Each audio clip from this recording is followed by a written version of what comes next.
The man in black fled across the desert, and the gunslinger followed. Hi! What's up, Chris? You know, it's funny about that line. It's just so iconic and so simple at the same time. Oh yeah. When I first read it, it's like immediately it drew my curiosity. I was like, okay, who the hell are these guys? I don't know why it did, but it did. And then I started reading. I was captivated, and I kept reading. Hey guys, what's up? Yes, Chris, we start the show. And dude, thank you. That thumbnail you put on Twitter earlier, that was beautiful, dude. Beautiful. Made mine look like shit. Thanks, asshole. Chris does some pretty awesome thumbnails. Yeah, he does.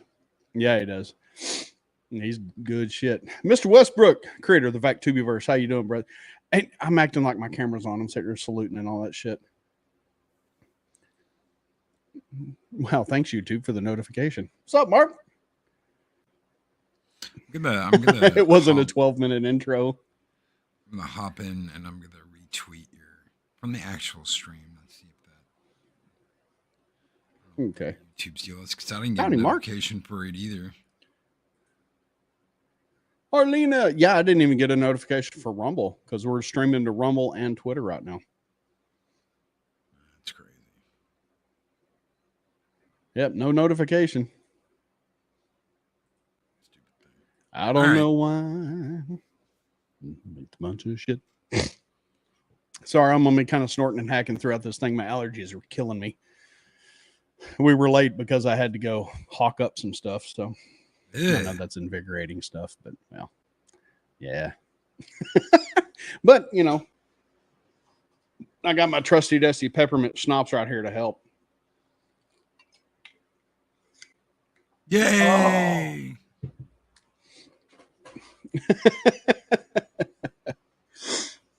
Oh, but I hate to rely on it like that, but man, it clears my head up instantly. I love it. I guess nothing wake you up like peppermint. Anyway, snaps. Back to the book. Oh, dude, I'll tell you what, make you talk like Boomhauer after a while. You know, a dangle peppermint schnapps.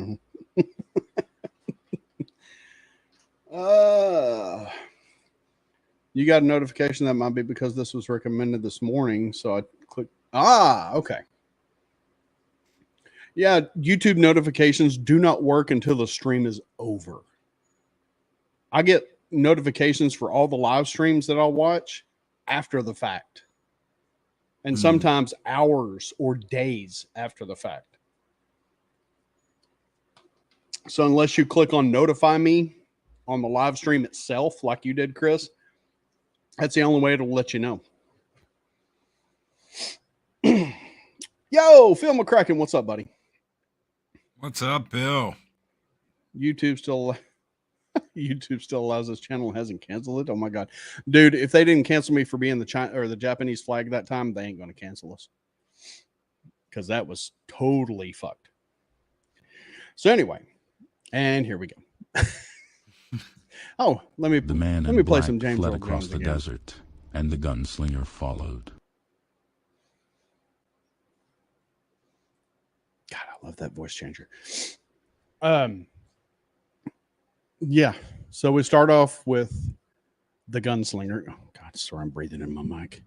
Jesus Christ, what a professional! I couldn't hear it. I couldn't hear it at all.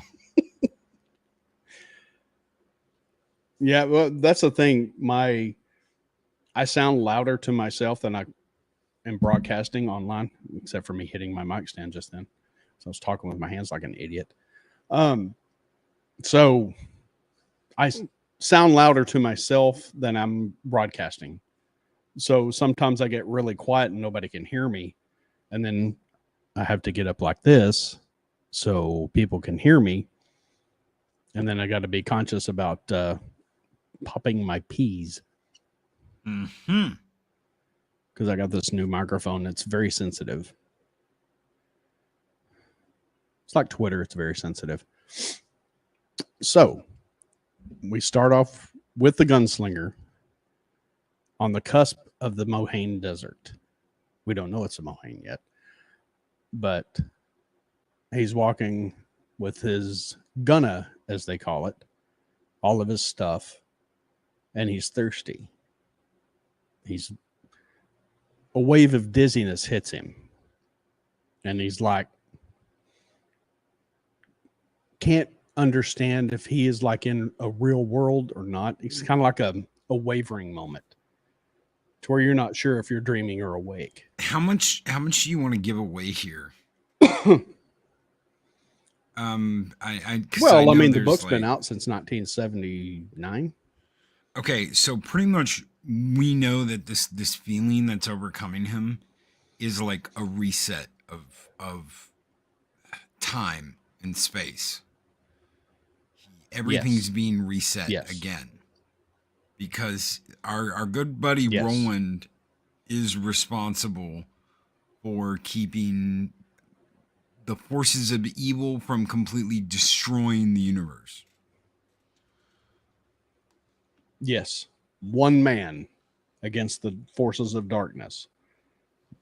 And there's other battles. There's other battles and stuff going on, but this is like the linchpin. So as this is starting, it's almost like you don't know exactly what's happening yet, but this is like a reset.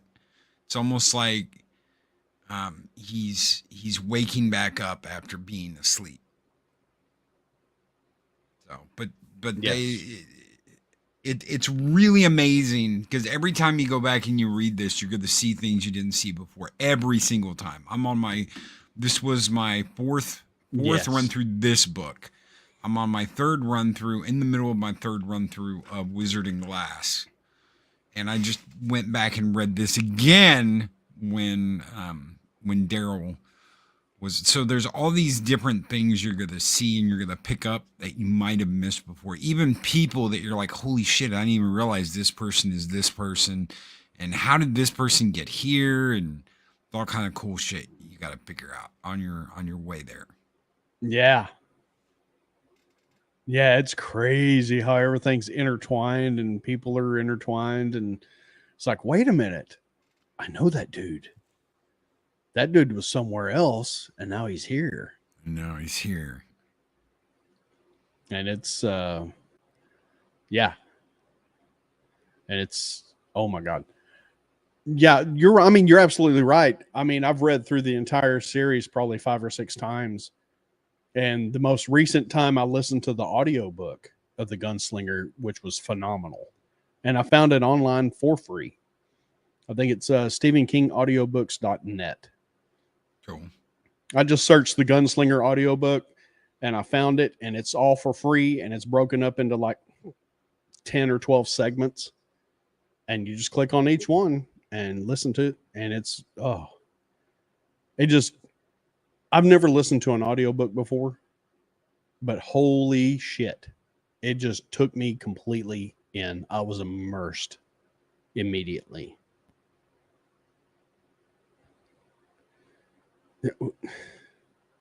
What the fuck are you talking about, Mark? Oh, are you talking about the Marvel? Okay, so Marvel did come out with a comic version of this. There are comic books. It might be what he's talking about.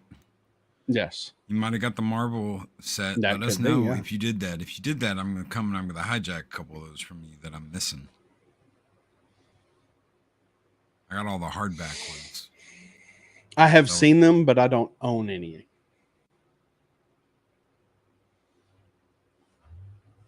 So, yeah, I wasn't, I was just basically going to go through the books kind of as is, kind of not leading into what we know after reading the entire series, just kind of going in and, okay. But what you said, it made sense because, for lack of a better word, he was hit with a sort of mescaline. Yeah. It was like he wasn't sure if he was dreaming or awake, and was like, don't know where he is for a minute.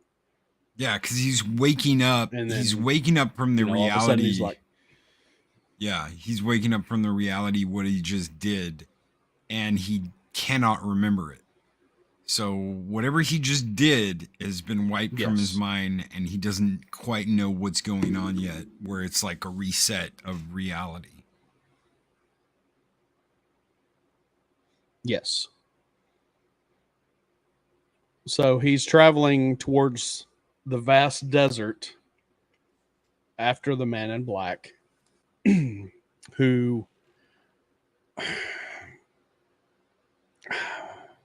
it's really, even after listening to the audiobook, he's after the man in black for what he did, but it doesn't really go into detail of what he did. Did it? No, you gotta find out all about all that later. You know that he's responsible for something, and I think it alludes to his tet, what happens to Alan and Cuthbert, but it doesn't say specifically, I don't think. So we just know that he is responsible for the fall of Gilead. I call him Elaine, but yeah. Yes. Yeah, and his previous tet of Elaine, Cuthbert, and Jamie. Yep. They're quartet. Hey, Kimmy, what's going on? Kimmy, good evening. I almost said good morning, but yeah, it's evening.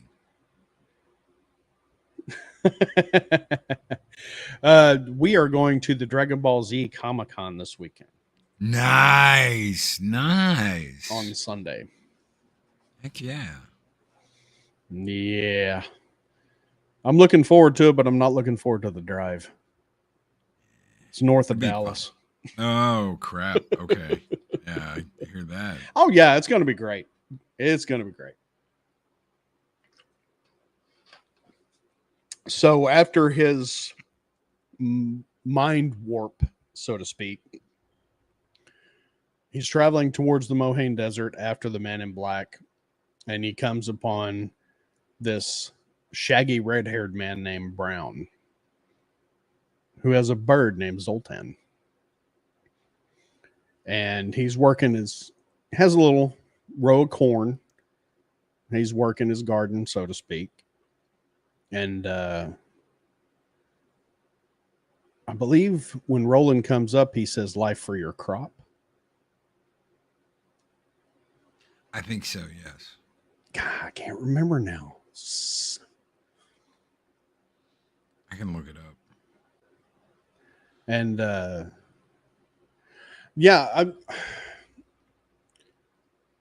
or wait a minute. Was it long days and pleasant nights? And then may you have twice the number. I think that's what he says. And then life for your crop.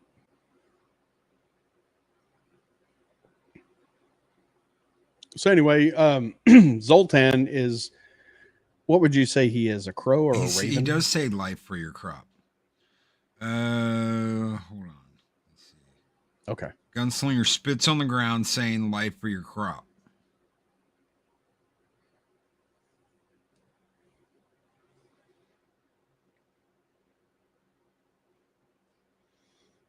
Apparently that has something Brown to do looks with at him kind of suspicious. Yes. Yes, for I believe it's for reap. Yes. Hey, Louise. Nice to see you. Also, he sees Zoltan. I will be taking pictures. He sees Zoltan flying through the Merlin's grapefruit in Wizarding Glass.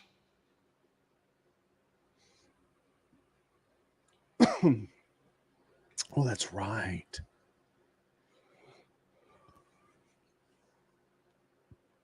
So anyway, Brown looks at him kind of not really suspicious, but kind of weary at the same time, and then just goes back to tending his corn. And Roland has a mule with him who he's had since the last city or the last town he was at before that, I guess. And the mule was tired. The mule was old, run down, pretty much out of gas, didn't really have much left. So Brown invites him to stay for supper. And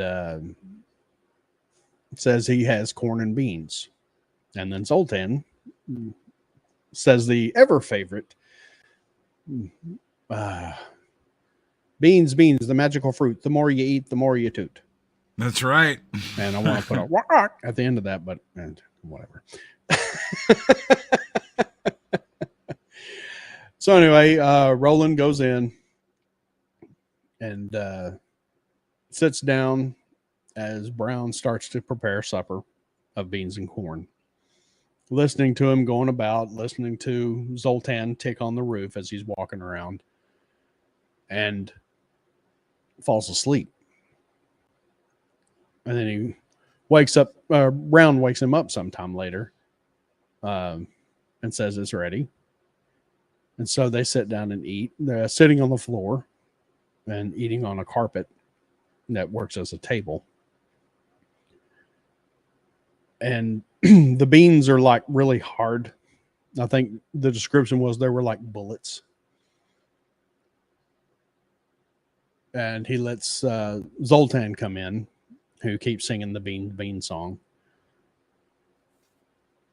And they eat, and Roland keeps waiting for Brown to ask him questions about where he's going, what he's doing, and stuff like that. But Brown doesn't ask him anything. He's almost afraid of him. Roland pulls out his pouch or his... Yeah. Because as we find out, the man in black has visited him previously. And he did the same thing for the man in black. He invited him to supper and, basically broke bread with him. And so he was weary of the gunslinger. And it doesn't really make you think it's what the man in black told him, but you kind of think, well, maybe the man in black said some stuff to him. And, he's like, okay, this guy's going to kill me. So he pulls out his pouch of tobacco, rolls a cigarette, and offers one to Brown, who accepts it. Apparently he doesn't get tobacco out there, so he's like, oh, hell yeah. And as they smoke, he's still waiting for Brown to ask him questions. And he still don't. And finally he says, I bet you're waiting for me to ask you something. And Roland's like, or did Roland speak first and say, you haven't asked any questions? That's what it was. Roland was like, you haven't asked me anything. And Brown's like, well, wasn't going to. But if you want to talk, I'll listen. And Roland not being the talkative type, I'm really feeling that right now. I'm just trying to let you go, so bro. He, kind of, yeah, you're letting me hang myself there, brother. Thank you. No, it's just, I think we're off by like 10 or 5 or 10 seconds. So I'll start saying something and I don't think you're getting it right away. So. Oh. I think we're off just a little bit.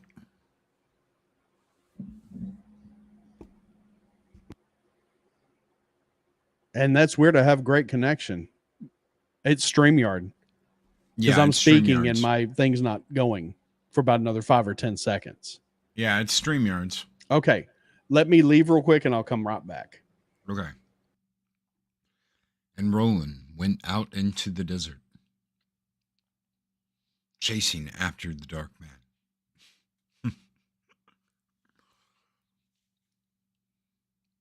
I don't know what StreamYard's problem is. Sometimes it's got issues. Stream this to your audience. I didn't even know I could do that. Could they be Senzu beans? God help me if they are. Chris Persia. We just knew they were beans, the musical fruit that helps you toot.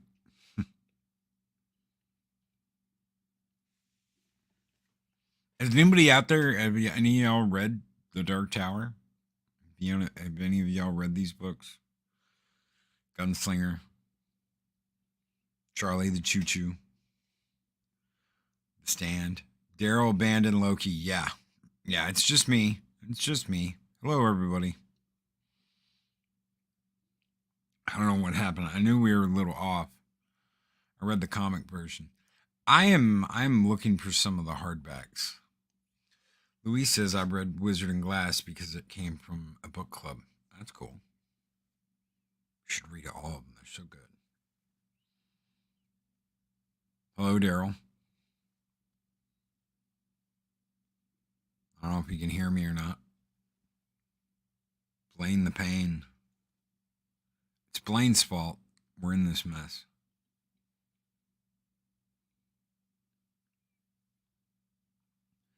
Hello, Daryl.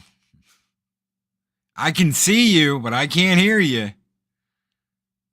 Holy shit. You have to restart. Okay. All right. Okay, I got you. We'll keep the lights on for you. It's like Motel 6, ladies and gentlemen. And it was just Daryl. Yeah. I think Daryl figured out we can't hear him. He's got to restart everything. Have had StreamYard issues lately. Yep. Apparently in the morning when no one is using it, it's fine. Because I almost never have problems like this in the morning. I think there's only been one time in the last 3.5, 4 years that I have not been able to get a live stream going because something's going on StreamYards. I've lost internet. That's on my side of it. But I think there's only been one time I've had an issue where it would not go live.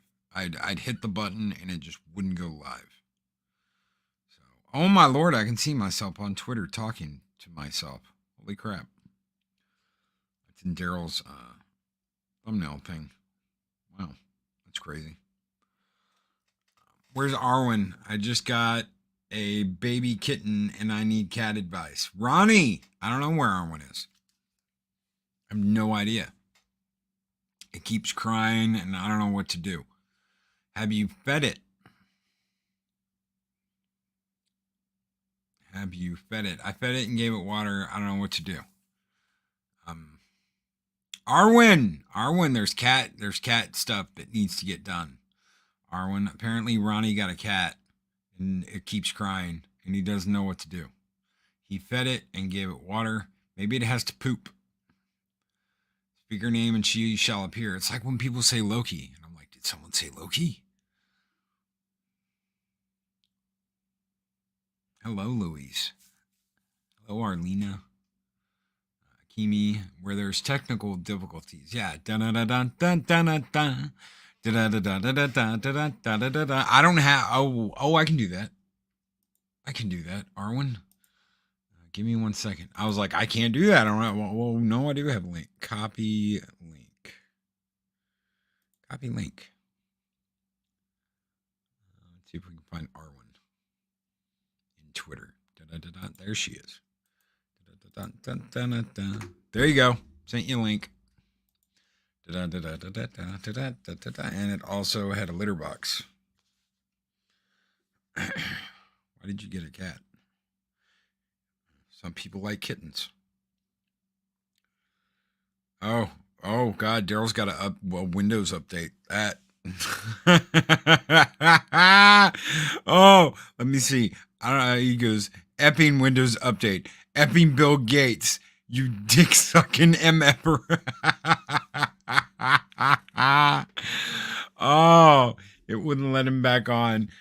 I sent you the link. At least I hope I did. If I didn't, God help me. Yeah, his Windows updated.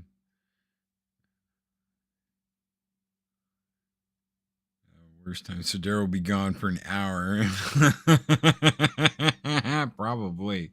It's like Loki just. Oh my God! There's another person in here. Hey. Okay. Holy What's shit. going on with Ronnie's cat? Okay, so Ronnie said that he got a baby kitten. Okay. Did he say has, how old? No, he didn't. He said he has fed it. I have no idea what he fed it. He said that he took it outside, but that it won't stop crying. It just keeps meowing. Did he leave it outside or he's with? No. Okay. No, I don't think so.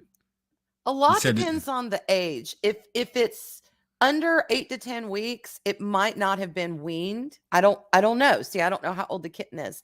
If he's feeding it kitten chow and he's got its litter box set up and he's put it in, it might be looking for a place to go. Sometimes if you put him in the litter box and they get out, they can't find their way back. So it might need to use the bathroom.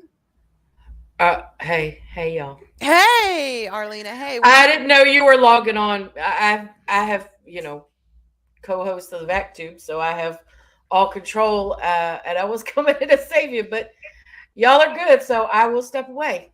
You don't have to go. Yeah, you don't got to go anywhere. Oh my God. We're on cat knowledge. We're doing cat knowledge. Well, yeah, I was trying to help him out in the chat, and I don't know what happened. So. His apparently Windows is updating, and he's screaming at Bill Gates to suck his effing, you know what? So. Oh wow! Oh dear! Oh, that effing Bill Gates can suck my effing big effing. Oh my gosh! Oh my gosh! Effing Windows updates. Oh yeah, go figure. Yeah, I don't know. I mean, and to be honest, it might be the breed of cat. Some cats that have a lot of Siamese in them, they're just yacky. They're just talkative. So he doesn't know what type of cat it is? I have no idea. Loki. Ronnie says he thinks it's under 8 weeks. Okay. Oh, you're in the chat. Oh. Okay. Yeah, that's why I was talking to him in the chat. I was answering his questions in the chat, and I asked him if he had fed it kitten food. Yeah. Because he said he fed it and watered it. So I was asking him, did he feed it kitten food?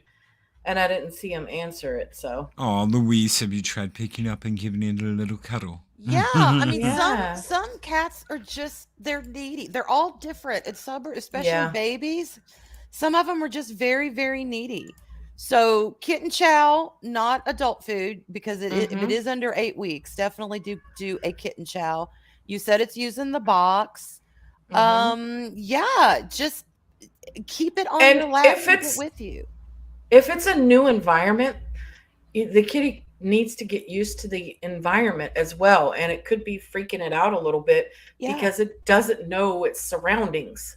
Yeah. So you just got to be patient. Sometimes they'll just meow like crazy. If you need any advice, look up Jackson Galaxy. Yes, he is amazing when it comes to cat behavior. Yeah. And if push comes to shove, if you're doing all that and a couple of days, one or like tonight and then all day tomorrow, the kitty just won't stop. You got to take it to the vet and see if there's something internal going on that you're just not aware of. It's better to be safe than sorry. I mean, you'll probably take it and they could say, no, it's fine. But again, get it checked out, particularly if it is under 8 weeks. It's a good idea. Yeah. And I mean, I don't know if you can hear her in the background, but Satine does that all the time. She just meows all the time. Yeah. I have to lock her out of my room at night because that's all she does is meow. And hi, Daryl. Hey, Daryl. The girls came and took over your show. Sorry. I still don't hear Daryl. We were on kitten patrol, Daryl. We had to come in here and give some kitten advice. And Satine is a Flame Point Siamese. So, so that makes sense why she's so gabby. And some of my Flame Points are very loud all the time, like, oh my God. And others are really quiet. So it just depends. Some cats are gabby. They just will yak, yak, yak. We heard a little bit. Can you hear me now? Yes. Oh, well, that new AI program I downloaded really fucked my computer up. Uh-oh. Well, it didn't fuck it up. It just changed my settings. It changed my microphone. It's running all the time, using all the fucking processes. I told it to start when Windows did, but it started when Windows did. Oh, like, crap. Oh, fuck you. Okay. I'll show you how to fix that. Already fixed it. Okay. Never mind. Yeah, and that, so that was a quick update. Well, I'm sorry. It's been a while. Oh, yeah. Bart. Yeah. No, he's right. It all I saw was stuff it in a sock because I'm so used to Mark saying such shitty things like this about my cats. Like this. I'm sorry, Mark. I'm sorry. I judged you. Yeah. Yep. We give you $5. You give us Kitten. See? Good meat, very tasty. But he is right. Somewhere comfy and a little stuffed animal that might, because cats like to pillow. They like to pile on top of each other. Yeah, and what I did when I got Satine from Arwen is I said, "Hey, Arwen, what do you have here that she can take with her?" I don't remember what it was you gave. It was a little toy or something. Yeah, because it still had the scent of where she came from. Yeah, on it. So if you can get something from wherever you got the kitten from that has the scent that she was used to, and bring it to your place, it will help her adjust as well because she knows the scent. She's comfortable with the scent, and it'll help her grow accustomed to her new surroundings, but feel comfortable because she has that familiar scent. Scent is very important to cats. Mm-hmm. And if at the end of the day the cat won't shut up, just take it to the Chinese restaurant. They pay high dollar for little kitty. God, very good delicacy. Special delicacy in China. No, little kitty don't give much meat. Big kitty. Big kitty. Shitty kitty chow mein. It was a prick. Yeah. Well, okay. I read it right that time. I'm so wary of you, Mark. I'm like, that's how we tenderize meat. We put kitty in sock and then beat shit out of it. Oh no, that might be why too. Don't put him in a box and don't crate him. Cats need to feel like a territory is theirs. Yes. If they feel like they're trapped in one place, they will go stir crazy. You have to let the kitty walk around everywhere in the house so that it knows that this is now their property too. Yeah, they'll be like a spotter monkey on LSD. Yeah. One word of advice, if because it's small, it's a small one. If you have any it's not the size, it's how you use it. Well, this is true. My God, Daryl. But if you have any places like around the stove or your washer and dryer that are like open and you don't want it to get caught under there, block that off somehow.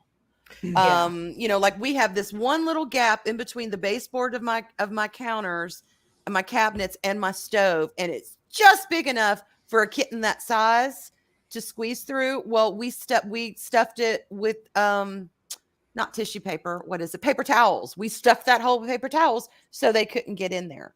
But it's got to be able to roam around. It's got to be where you are. It has to have that freedom. Arlena's right. If it's stuck in a cage, it's going to cry. It's not going to be happy. It has to mark its scent, rub up against stuff, and it has to get used to your scent. And, it might take a couple of days, but you got to let it roam. You found him in your bookshelf. Did someone put him there or, I mean, when I got one of my kittens, he got all the way up on top of the curtain rod, and he couldn't get down. Yeah. He crawled up the drapes. Okay, we have my stepdad's family saying they hate the cat, so it can't stay inside. They can't have him in the house.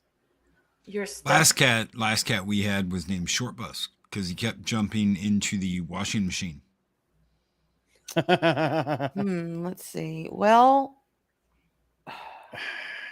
I don't know what to tell you about that. I mean, are they like? I know what I would do, but I can't tell you. I'm not trying to get all up in your business, Ronnie. But are they just there visiting, or are they there to live?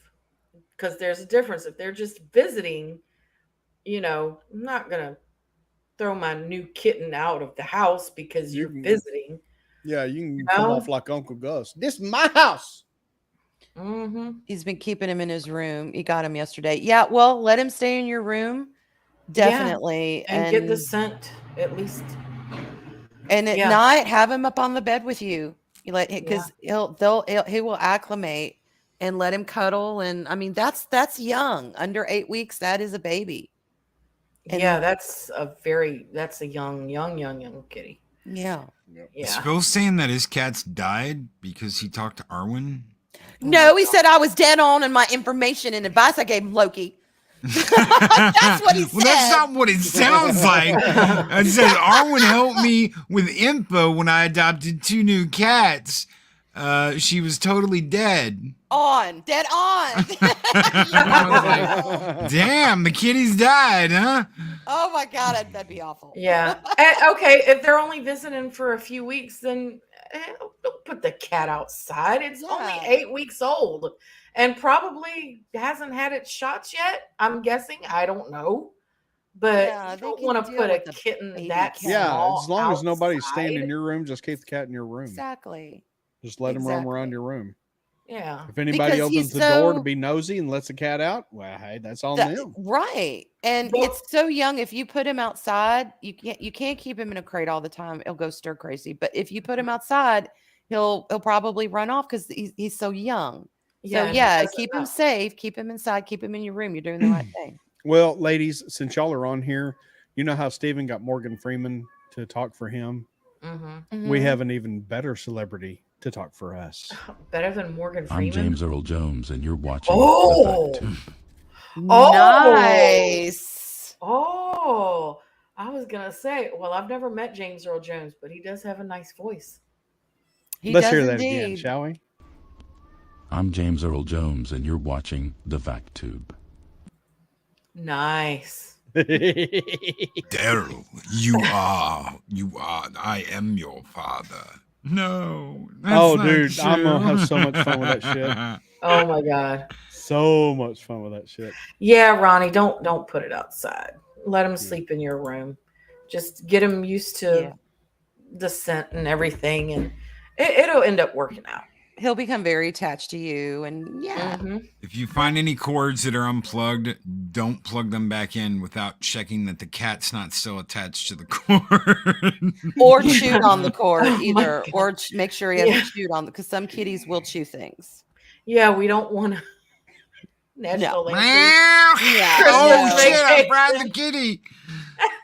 They lift up very tasty. Fried kitty, very tasty. Oh my God, that's hilarious. Special Chinese delicacy.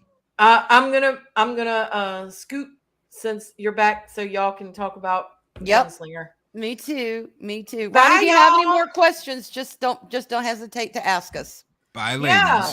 Bye. Watch Jackson Galaxy. Remember that name? Yes. Jackson Galaxy. Jackson Galaxy. Can't miss hell, it. man. Bye, y'all. Yep. Bye. Y'all have fun. Later, y'all. Thank you. You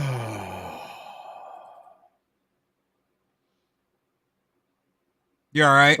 Yeah. I was just about to change my avatar for the girls. Oh, yeah. Yeah. Fried kitty. Fried very, very good delicacy. Fucking Bill the cat. And I see we have no delay. Yeah, no delay. Tu Young Fu kitty. Tu Wong Fu. Thank you, Kitty Pot Pie. Ah, yes. Very nourishing. Do what? Very nourishing. Oh, got good protein.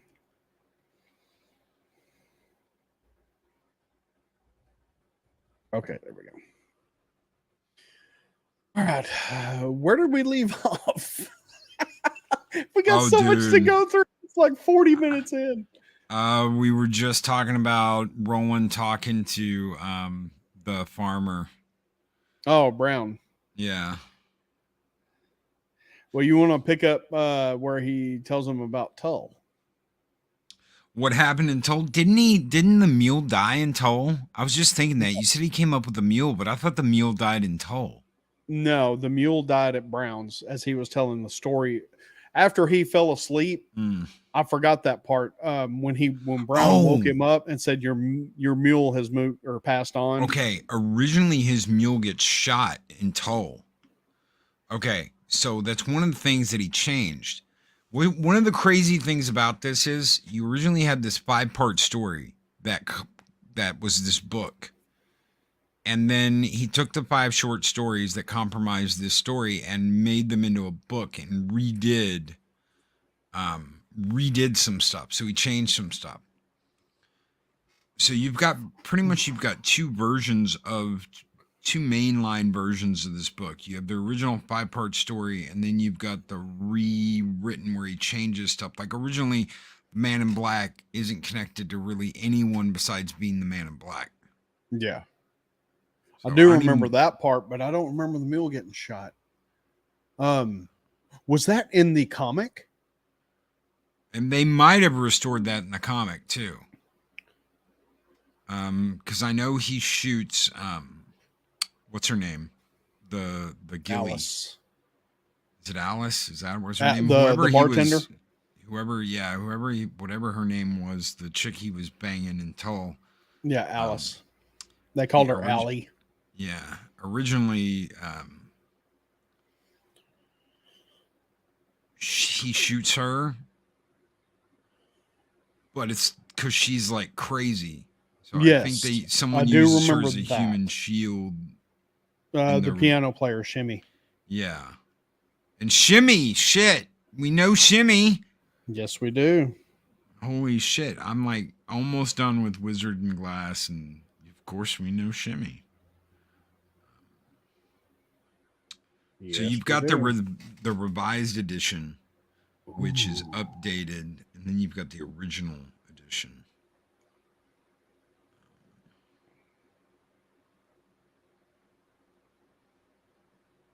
Yeah, and that's weird because I do remember when I originally read this story that Alice was crazed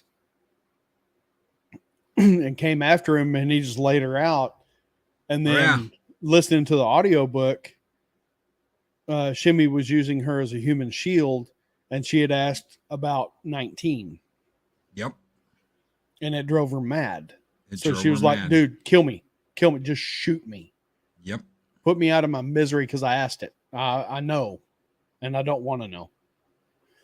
It's weird how you remember stuff. It's like reading through The Stand now. I don't know why he didn't just come out with the full version of The Stand the first time. It's like going over The Stand now. You're like, I don't remember shit happening like this, but I'm reading it. The original is over 1,500 pages. Yeah, and the revised was like what 1,100 or 1,000. Yep. And I was like, why? Just leave it 1,500. Leave it the fuck alone. It was fine. And that's what they came back out with, though. So with a different ending. Yeah, screw that. I like the original ending where Randall Flagg ends up on the island with the Aborigines. Are you okay with them doing this? I mean, it's almost akin to George Lucas changing Star Wars. Let's change the story. Let's go back and change the story. Well, if it's Stephen King doing it himself, then who am I to say anything? Dude, you're changing your own product. You have that right. It's your product. I've got no right to bitch about it. I mean, I will if it's something I don't like. But as far as that goes, it's like, if it's your product, you want to change it, it's your prerogative, brother. I'm not going to diss anybody for doing that because maybe sometimes it's for the better. It's like when Irving Kershner came in and directed Empire. He took it way away from what George wanted.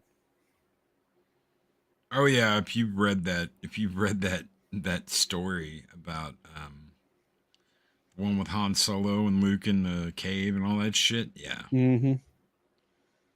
Yeah. And not what Empire should have been. Exactly. I mean, Irving Kershner was the saving grace of that movie. Yeah. Oh yeah. And I know Pops is doing a stream on Empire on Star Wars Day. Yes, he is. And he will have the vac tube on Star Wars Day. Heck yeah. I'm you glad be he on got there? you. I recorded something with him. Oh, okay, cool. I recorded something with him, and so I should be on there at some point, but I won't be live. Sweet. Well, I don't pretty want much to have be, Pops but on all day. God help me, I'm going to be running back and forth. I think I've got him on that morning.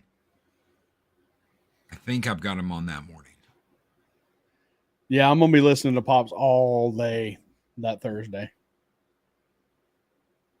I mean, I'm going to listen to you, and then I'm going to listen to Steven for a while, and then I'm going to switch over to Pops, and it's going to stay there the rest of the day. Because it's Star Wars Day. Yeah, it's Star Wars Day. Hell yeah. And, you know, this story has the epicness of Star Wars. The lore, the battles, the characters, the fight between good and evil. I mean, I've always not compared it to Star Wars, but saw the similarities. And there are so many. Except you don't have, I mean, when he gets his quartet, you have like Han, Luke, and Leia. The dynamic trio. And then Roland and his quartet is kind of the same thing. They're like the rebels fighting against the evil empire. And, you know, the Dark Tower series reflects that in the battle between good and evil. Roland can do it himself. He just sometimes needs help. And he doesn't know how to ask for it because of what's happened to his quartet in the past. He knows anybody who rides with him will die.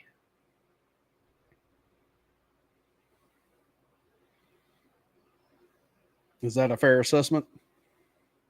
No, I absolutely agree. with you. Everyone that is with Roland is with him till the end. And to cheat them of that is like a grave dishonor too, because you're gonna hear some shit. Yes. You're definitely gonna hear some shit. Oh yeah. I know, Chris. And I'll probably be up. Fucking Pops. Damn East Coast bastard. Love you, brother. So he starts to tell Brown about Tull. Because I guess it's something that's weighing on his mind that he needs to get out. He just doesn't know it. A lot of killing. Lot of killing. I mean, he pretty much killed the whole town, didn't he? Yes, he killed the whole town. And this is Roland at like the height of his abilities. Yes. So not only is he super fast, but he's got both hands. He's got 2 guns, one for everyone in the town. Oh yeah, he's got a bullet with your name on it, and he's got a fuck ton of them.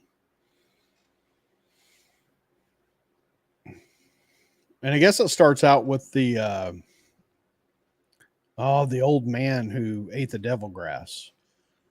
Yes, the crazy one. Yeah. And you gotta kind of figure out what they're talking about with the devil grass, because at first you're thinking, are they talking about pot? What are they talking about? Yeah, that's what I thought at first, and then I thought, well, no, it's got to be poison because it's poisoning his mind. It's something that's radiated. Yes, it's something that is radiated, and that's like when he gets into the bees, because there'll be, and this is one of the other books.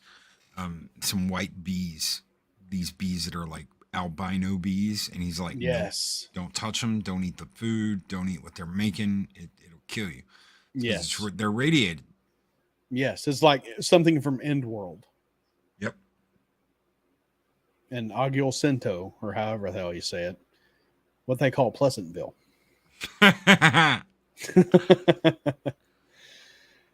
Yeah, and that just brings to mind the movie. It's like they could have done that so much better, but they tried to cram the entire series into 90 minutes. Well, Stephen King says that is a sequel to the books. Yes. It is not them covering the books. So yes. I can kind of, I don't know, forgive that a little bit, but Yeah, I totally agree. I mean, even Walter, the Man in Black, says last time around the wheel, old friend, when he's referring to Roland. And it just, I was looking so forward to it, looking forward to Idris Elba playing Roland. He did a great job. I mean, I love Idris Elba anyway, but you know, there were a few kind of cheesy moments with him, but for the most part, he did good as Roland. And I respect that. And him being different from the Roland that we've envisioned and who has been drawn over these years, the sequel makes sense as well. Yeah. Because he is Roland, yet he is not Roland. That's right. All Rolands is okay. So all Rolands end up at the tower. Just put it that way. All Rolands end up at the tower. Yes. And there's a reason why all Rolands end up at the tower. Yes. Which is explained in the 7th book. Yes. Oh, I'm sorry, the 8th book. Yeah. Saint Cecilia decided to throw that little piece of shit in the middle. That 4.5 book. Yeah. The Wind Through the Keyhole. I don't know why he did that. I don't either. Because it's like it had no connection. And he even said in the book, they didn't remember what the old man said as they left heading towards the Kalas or the Kalas. You know, it's if they didn't remember it, what was the point in that fucking story? Because it had no tie into anything. It was a story within a story. Talking about a young man. He wasn't done writing them. Yeah. He was like, oh, I've got an idea. I'll just throw this in the middle. All right. Yeah. Yeah, he was still hearing the song of the turtle. Which, I get it. And it was an interesting story. It just didn't tie into anything with the Dark Tower. It was him finding a tiger that was Marilyn. Or a young man wanting to avenge his father's death by the man who married his mother after his father died. And yeah, the man who married his mother after his father died was the one who killed his father, and he wanted vengeance. So he went off looking. He talked to a magician and then went off looking for the guns and ended up finding a tiger in a cage that was a representation of Marilyn or Merlin and ends up finding his gun and blah, blah, blah. And we just covered that book on this one. So we don't have to cover that book. No, I wouldn't want to anyway. I don't know. Yeah, I feel kind of cheated. If you do like a 7-book series and you're like, all right, that's it. That's the story. That's what you get. And then you're like, you know what? I'm going to go back and I'm going to write a 4.5 book. Yeah. I can see people being excited, but also being like, well, what the hell's the point of this? We already know all this stuff. So why are you going back and writing something in the middle? Why not give us another adventure? You know? Yeah, it would be like Lucasfilm going back and making Splinter of the Mind's Eye, which is Star Wars 1.5. Yeah. But it doesn't tie into anything else. So it would like it's just like Went Through the Keyhole. It just doesn't tie into anything else. Rogue One, everybody dies at the end. Pretty much. I don't know. I like that movie anyway. Donnie Yen was fucking amazing. I love that dude. Oh yeah. I am the force and the force is with me. I'm one with the force and the force is with me. And you're like, damn, break it down, brother. And then he goes out there with that staff and just wrecks those troopers. I'm like, I love you, man. Yep. That's so badass. Speaking of badass, Roland with his guns is absolute badass. Above badass. Yeah. Oh, yeah. He can reload his guns. His hands are a blur. He can reload them so fast. And I think that's something they kind of, I don't know if they did justice to that in the movie, but they did it enough that I was like, okay, let's see how fast you really are. And when he was shuffling the bullets individually into the gun, it's like pop, pop, pop, pop, pop, pop. And they're like, damn. I was like, okay, I get it. I see how you are. Hell yeah, you rolling, brother. Super speed, super reload and control of those guns. Which is pretty much just his talent. Because no other gunslinger could do what Roland could do. Roland was considered not simple, but not smart either. He was just Roland. He could figure stuff out, but he was a little slow. Others could figure out stuff way before him, but he was methodical. He took time. Yeah. He took time to think things out. And sometimes it hurt his brain, which, I kind of get that. But yeah, I mean, going through the town of Tull and going to the bar after he puts his donkey up or his mule up in the stables. He goes to the bar to get something to eat, and they have burgers. And he's like, well, I'll have 2 burgers and a beer, pretty much. And then he throws a gold piece out on the counter, and she's like, I don't have change for that. And he's like, I didn't want any. I didn't ask for any.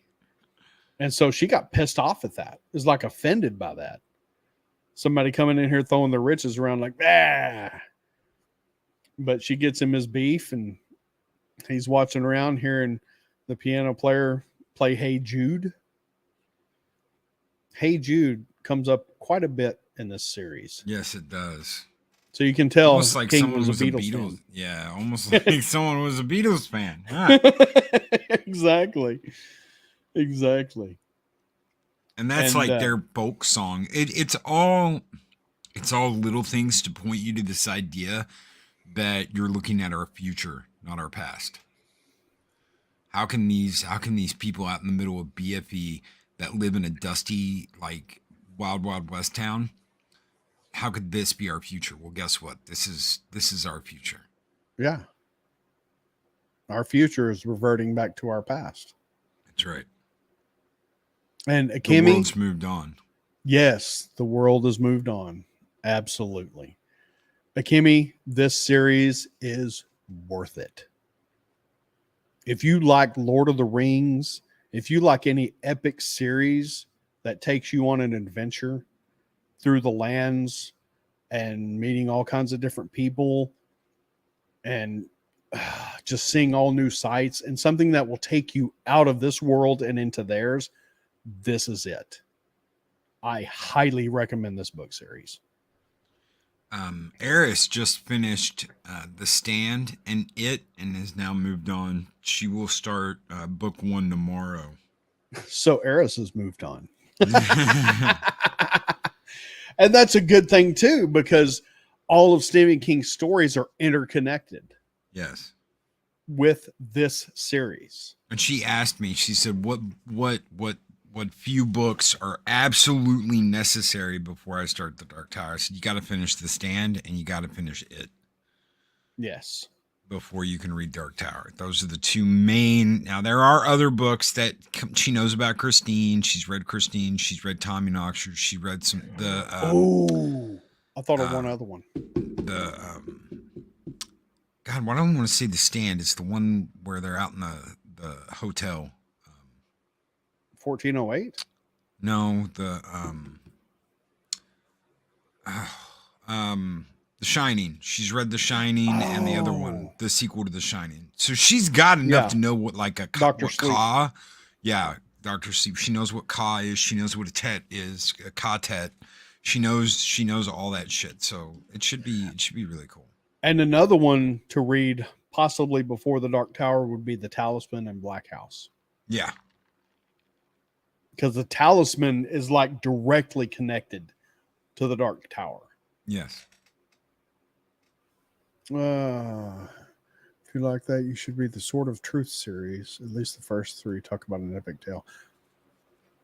I will look into that. I'm sorry. That sounded so freaking political answer. I will definitely look into that. I will look into getting it because I'm always looking for something new to read. Politically correct, Daryl. I will look into that. Akimi, thank you for bringing that to my attention. And it's almost like you can hear him wadding up the message and throwing it into the bin. While he says that, I will look into that and get back to you. I'm actually looking it up on Amazon as we speak. The Sword of Truth. Damn it. Come on, Amazon. Shit. That way I can save it to my list and I can go back and look at it. But if I do it now while I'm thinking of it, the Sword of Truth. Wow. You look up the Sword of and truth doesn't come out there. There we go. Oh, Terry Goodkind. I like his writing. Sword of Truth box set books 1 through 3. Oh shit, $26. Fuck yeah, bud. Yeah, I like Terry Goodkind. English. I like Terry Goodkind's reading or writing. I didn't know. It sounded like you said Terry has a good cunt, but I like Terry Goodkind. And I'm like, what? Yeah, English is hard for me today. My allergies are so screwed up. I'm trying not to hack and snort and play. Oh, hell, I'll go ahead and buy them because I like his writing. I've read a couple of other of his books. The Shinnin. Yeah, boy, you got the Shinnin. The Shinnin. What was that from? The Shinnin. Simpsons. That's right. Simpsons. That was fucking Groundskeeper Willie. You got the Shinnin, boy. I fucking love it. Back when the Simpsons was still funny. Yeah. You know, all work and no play make Homer. What, crazy? Don't mind if I do. That was so good. That was so good.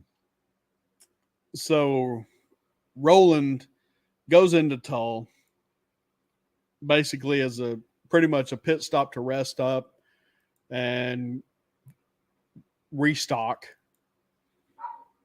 so he can keep pursuing the Man in Black. He gets a couple of burgers and a beer, throws a gold piece down. She gets pissed off at him. Now my dogs are howling, which is great. God damn it. Can you hear that? Yeah. Oh, yeah, I can hear it. Excuse me. I have to holler. We pause for a moment while Daryl hollers at the dogs. It didn't help. It made them howl worse. So anyway, while my dogs are howling, he notices a man slumped over on a table and asks the bartender Alice about him. And can't remember his name, but he was basically just an old bum from the town who ate what they call devil grass, which was pretty much poison to anybody who ate it. It would end up poisoning their mind, driving them mad, and then they would die. And it turns their teeth green. Yeah. So he was slumped over on a table, and everybody was kind of looking at him with a reverence, those who would look at him, because he was dead. But the man in black brought him back to life when he came through Tull. So pretty much, you know, they were like he was either a magician or a messenger of God, which that plays heavy into the story here in just a minute. So he comes up to Roland and God, what does he ask Roland for a gold piece? A shiny? Yes, I think so. And Roland gives him a gold piece and he just turns it over in his hands, just looking at it all fascinated, and then goes back to his table and sits down. And then while he was doing that, the entire bar was silent. You could hear a pin drop. And then once the old man went back to his table, everybody started up like nothing was wrong. So Roland kind of gets comfy, a little chummy with the bartender, asking some questions about the piano player and basically asked her about the old man. And she said, yeah, a hooded man came through here and said he was a magician and he would bring him back to life. And did this ritual where he did flips over him and did this and said some incantations, and the old man came back to life. It's like the devil's lettuce. Isn't that what they called it? The devil's lettuce? They may have called it that in the first book or the first original book of it. They may have called it the devil's lettuce. And I've always thought it was devil grass, though. No, I know it's devil's grass. I just couldn't remember if someone says that. And that's possible in the first incantation of the book. Very possible. No, Arlena, it is not. It is not the same, because this devil grass or devil's lettuce will drive you mad, turn your teeth green, and you will die. And we know the stuff that y'all do is complete opposite. Mm-hmm. It doesn't turn your teeth green. It makes you slap happy, and you become more alive.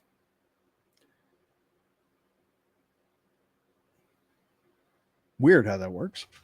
Mm-hmm. What else do you remember about Tull before the finale? I remember him sleeping with the bartender, the bar owner, and That's I always wondered if that wasn't what's his name's sister. I know her name wasn't the same, but you have to understand we're dealing with like a multiverse here. I always wondered if that wasn't what's his name's sister that ends up being with the Pape in Wizard and Glass, the bar owner that ends up sleeping with. She was the sister of the head of the town. Oh God, I can't remember. I haven't read Wizard and Glass, and I haven't read the entire series in so long. I can't remember the details of that, but yes, I do know what you're talking about. So I Wasn't always he the wondered mayor? if the mayor, yeah, he's the mayor's mayor of sister? Magus. The mayor of Magus. His sister helped plot his death. I always wondered if so there's a preacher woman, they call in this town, in Lud. I also wondered if that wasn't his old wife, because she could not get pregnant in Wizard and Glass, and she could not get pregnant in this, but the black man in black gave her a baby. Yes. Which she wasn't supposed to be able to have. Right. She tells Roland that I'm not able to have children. Yes. And you've he got was the Shimi. Yeah, but that's how she said he was a messenger from God, because he gave her a baby. That's right. And you have Shimi in this town too. So the players are there. These people are there that were in Magus. It's just, are they the same people? This is something you never thought of. I know, because it's something I just recently was like, holy shit. It just fucks my brain so hard. And it's not Shimmy. I misspoke earlier. It's Sheb. Sheb, yeah, it's Sheb. Shimmy was the little retarded boy. Yep, and you find him at the end of the last in the last book. Yes. Okay, so you've he got was Sheb. in Medjus when Roland was young, and he comes back. Yep. So you've got Sheb, who they knew from this other town, and you've got he was in Medjus as well. He was in Medjus as well, and you've got Court. Not Court. No, Court was the guy who trained him. I can't think of his name right now. The mayor. He's got a wife and he's got a sister, and the wife can't get pregnant, so he wants he wants a gilly. He wants a little girl on the side that he can get pregnant and have babies with. But it just makes you think when you go back and you read this, are these the same people? Because you've got some people that are the same in the same area that have just got a little bit different roles, but you come across that later too. So how much of these people are the people that he remembers and he's seen them, but he's off? Thorin, yeah. Hart Thorin. But he's off. He's off his game because he just woke up. So yes.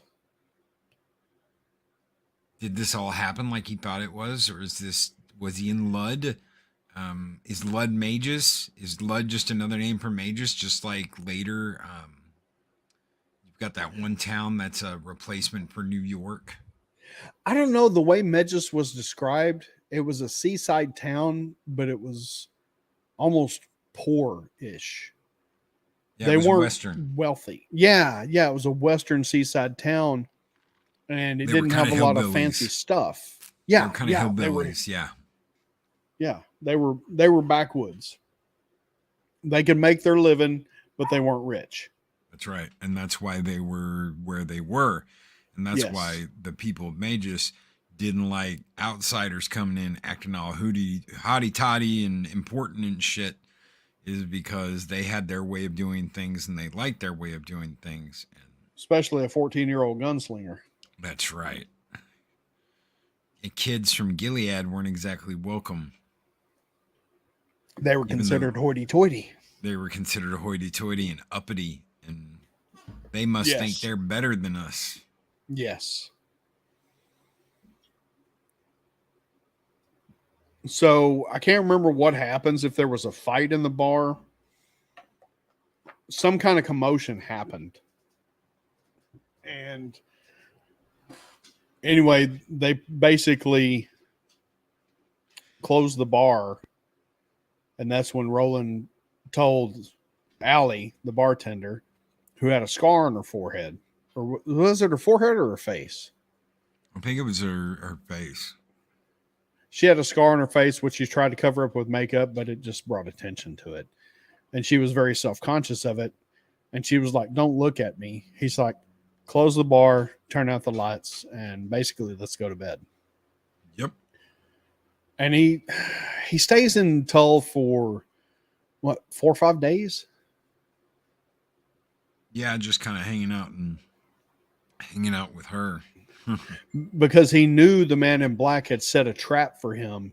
He just couldn't figure out what it was yet.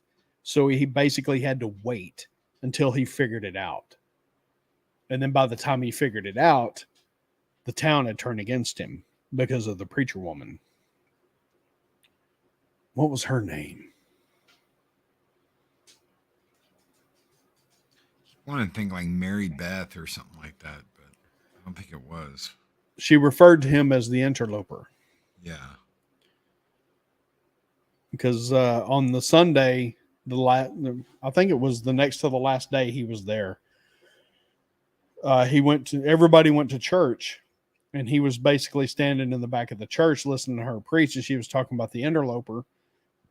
Basically just sitting there watching them while they do their thing, and she was referring to him. And he thought, this woman had to be part of the trap that the man in black left for him. So he talked to Allie and said, "I need to see the preacher woman." And she's like, "She don't see nobody. She only comes out of her house on Sundays for a service, and that's it." He's like, "I will see her." So she tells him where she lives. He goes over to her house, knocks on the door, Nothing happens. Then just kicks it open. And she's sitting there in a chair waiting for him with a smug grin on her face. And she's been touched by God. So she feels invulnerable. And she said, you know, I know what you're here for. I know who you're after, but you'll never catch him. And he has touched me. I have been touched by God. He gave me a child. So Roland pulls out his gun. Can you imagine the person that impregnated, what's her name? From The Stand. The demon that impregnated Nadine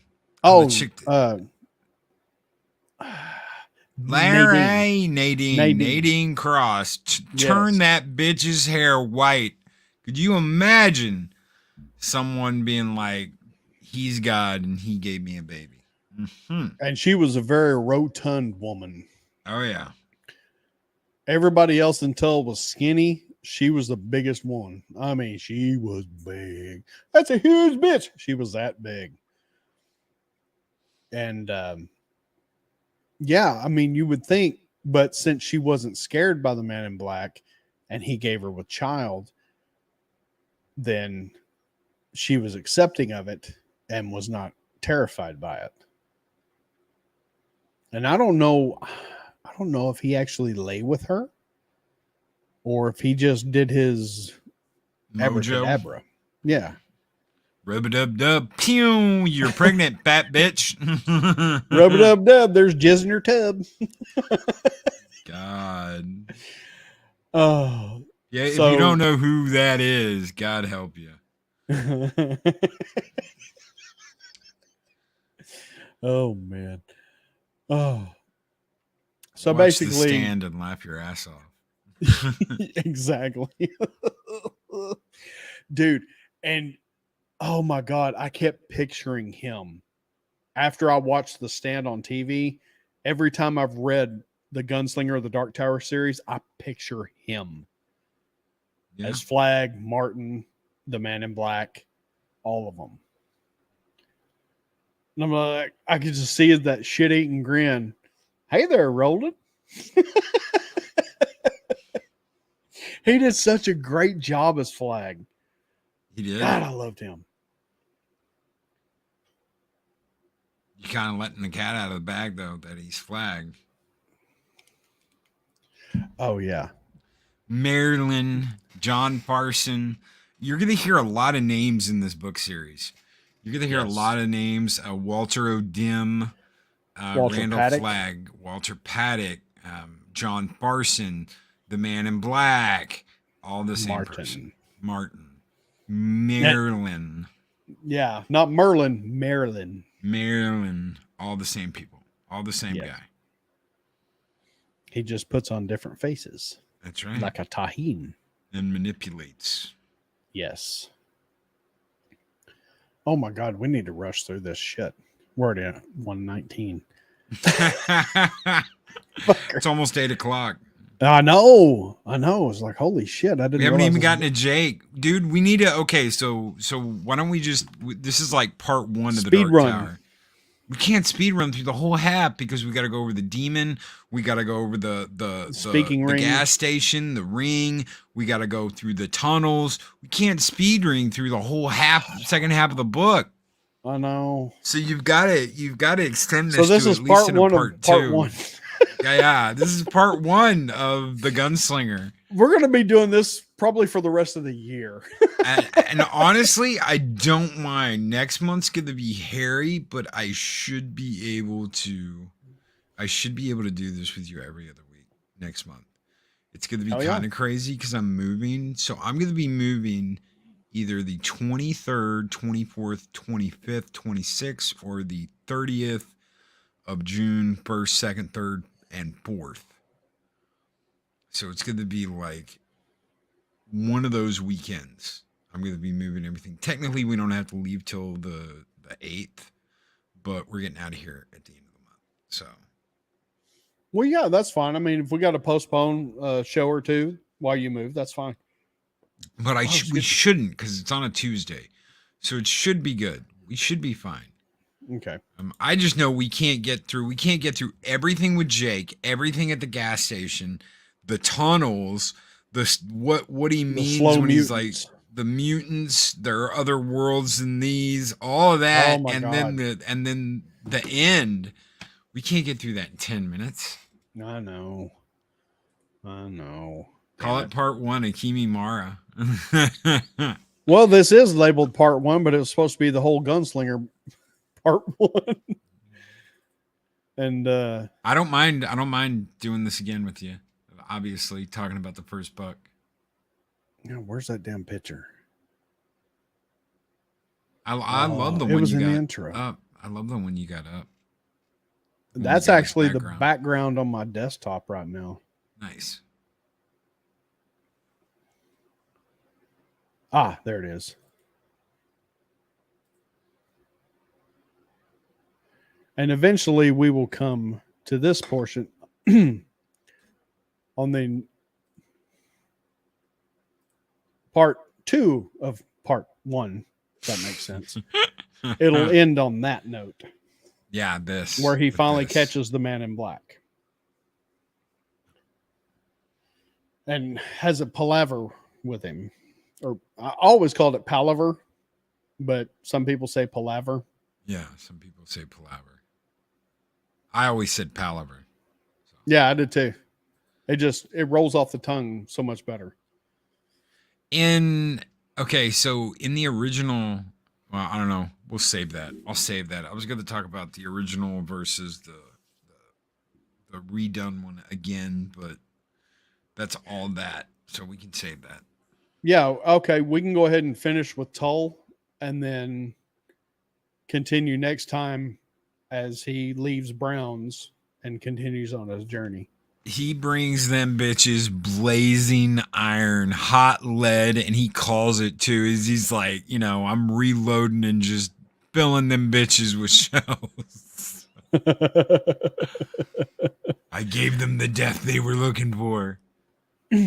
Yeah, so after he speaks, well, he's still speaking to the preacher woman who says the man in black has blessed her with child and he is the hand of God pretty much.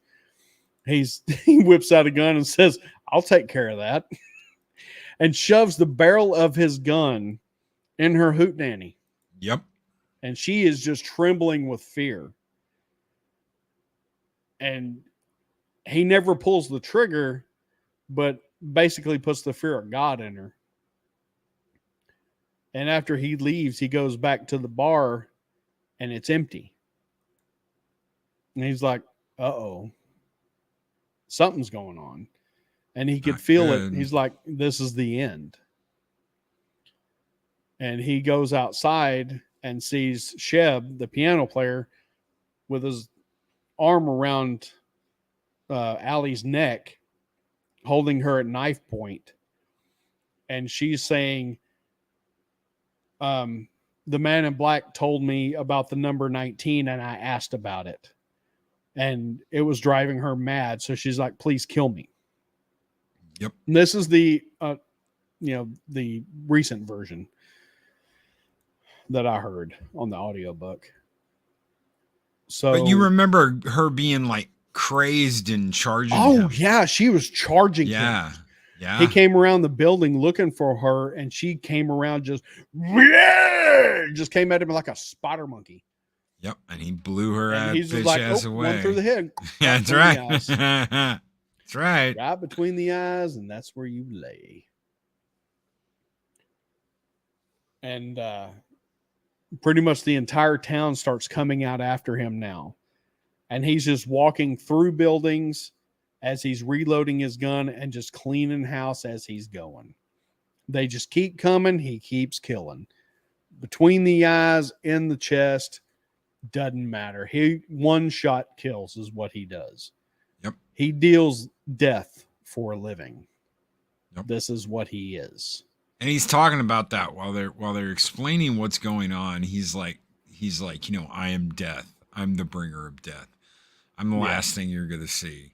My guns are so fast. There's nothing you can do to stop me. Yes.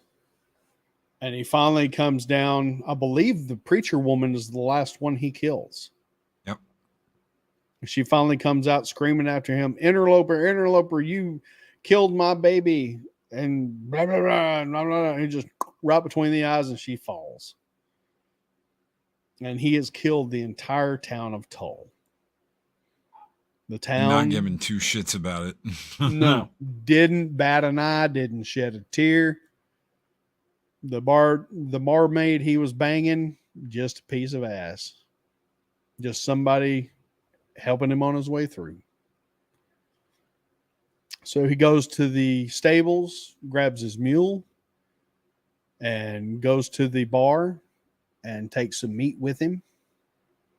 Basically restocks his goods and leaves town to continue his pursuit of the man in black. And that is where we will stop for today. Because it is 8:00 and I've had Avalon 19 problems on my PC.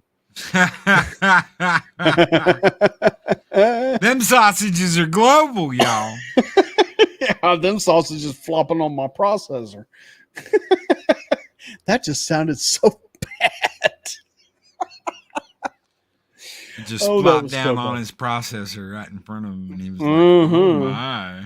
Mm-hmm. Well, brother, thank you so much for doing this with me. This was so good. I enjoy this story so. Oh hell yeah, man! And I'm looking forward to continuing this series, probably for the next several months.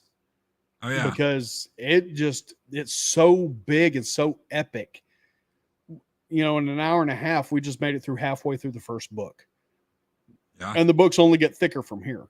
And the books only get bigger from here. Yeah. So hopefully I have cleared up my technical issues to where we can continue going through and not have a kitty interlude. No offense.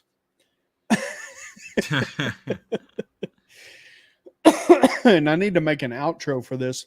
For those of you still here who didn't see the intro, I'll probably just play that for the outro.